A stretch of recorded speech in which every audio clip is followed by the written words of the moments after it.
Hello dear students, welcome to the lecture series of Object-Oriented Programming. In this lecture, we are going to focus on multi-level inheritance with syntax and example.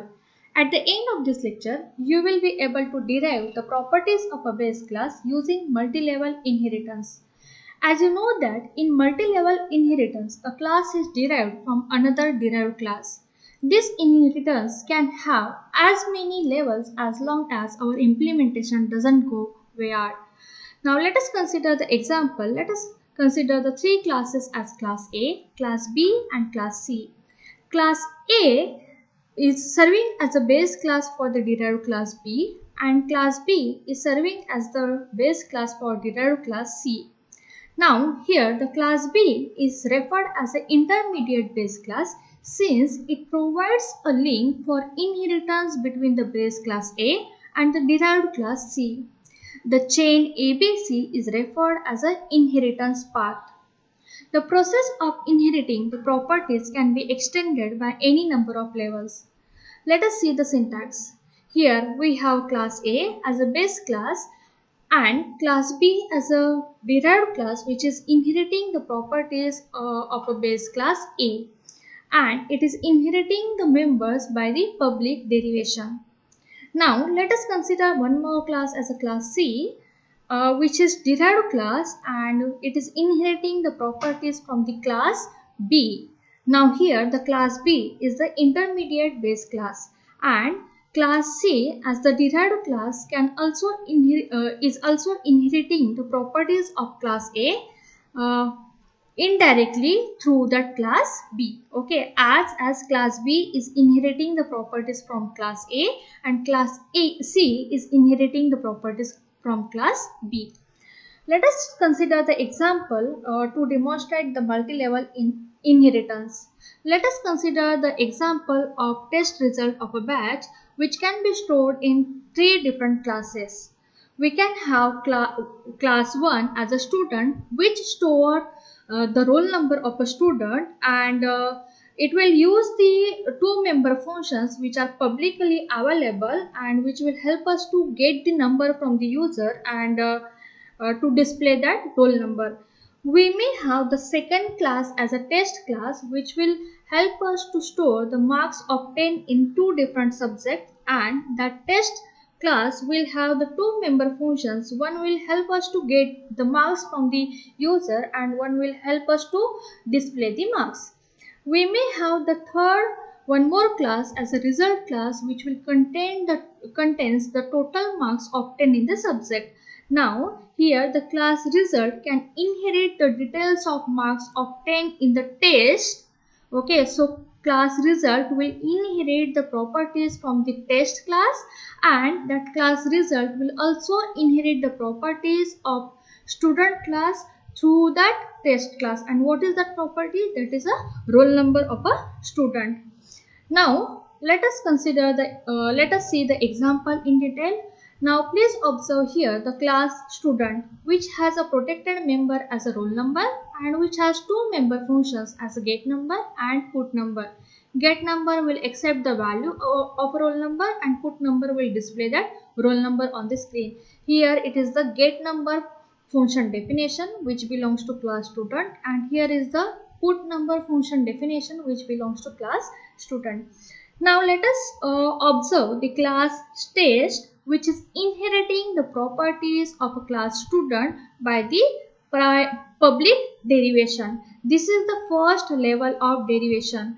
As I told you, in the multi-level inheritance we can have as many levels as long as the implementation will not be complicated. Okay, so here we have first level of derivation where the class test is inheriting the properties, inheriting the member functions and data members of a class student. Now it is publicly derived, so all the public members are accessible to the test class as well as those members which are protected are available to the test class. Okay, now let us see which are the members of its own Now test class has its own protected members as a subject 1 and subject 2, and it has two member functions as get marks and put marks, which will help us to get the marks from the student, and which will help us to display the marks of the students in two different subjects. Now let us define these two member functions. This one is get marks. Now x and y will assign the values of subject 1 and subject 2 marks uh, to the variables sub1 and sub2 respectively.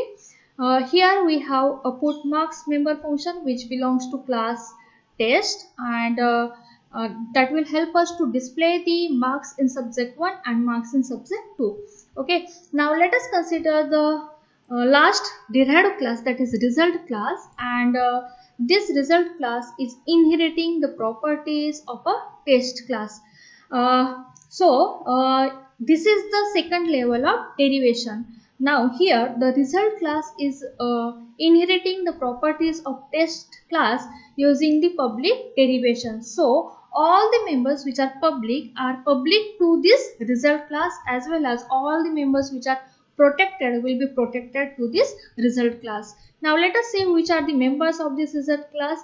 This result class have its own member, that is float total, which is a private member, and it has one public member, that is void display, which is the public member function. Now let us see what the display function is doing. Display function is performing the addition of the marks, addition of two marks of the two different subjects, and it is displaying on the screen the marks in first subject, marks in second subject, and total of that respective two subjects. Okay, now let us observe the main function. Here we have a result class, and the object stud1 is created of that result class. Okay, now if you observe, here is the hierarchy, here is the multi-level inheritance. Result class is inheriting the properties of test class, and test class is inheriting the properties of student class. Now student class is main base class, test class is intermediate base class, and result class is the derived class.